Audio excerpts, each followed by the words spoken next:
Welcome back to chapter 7, the dreaded CSF leak. So when they were trying to figure out the foot issue, they decided to throw the book at it and do the lumbar puncture. I foolishly agreed and had it done and got home that evening. The next day I remember going up collecting my daughter from school, and as I sat down on the step, she came down towards me, so I stood back up, and I just remember feeling that pop sensation.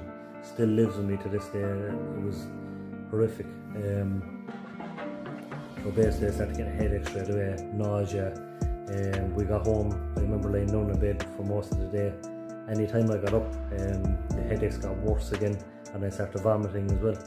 So I remember saying to my wife, look, something isn't right here. So the next morning we rang the hospital and told them what happened, and they said, yeah, look, Martin, you most likely have CSF leak. So that's the cerebral spinal fluid. So that's in your spinal cord basically, I think, and it goes up to protect your brain, the spinal fluid. So basically what happens when that leaks, there's a small puncture created, probably from the lumbar puncture, or if you're getting an epidural even, it can happen too. And that little puncture, then the CSF fluid can leak out. And what happens is when you're standing up, the fluid is leaking, so it's not getting up to protect your brain, and that's what creates that brain fag type headache and the nausea. So the hospital then they said, yeah, come in and we do a blood patch.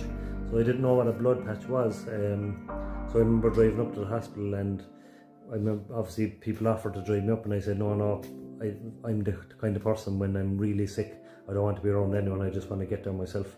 But I remember driving up in the rain and pulling over on the side of the road on my hands and knees in the rain, just violently vomiting, and managing to get back into the car and just getting myself to the hospital.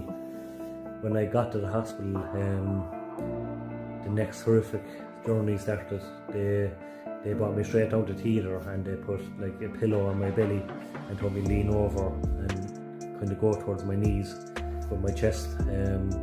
So what they done then was they took blood out of my arm and put it straight through the needle in my back.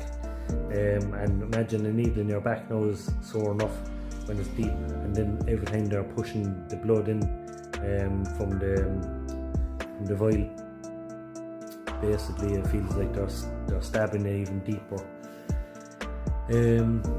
It's probably, when I went through that experience, it's probably the only time in my life that I would have ever taken a way out or just given up and tapped out. It was that bad, the experience, genuinely.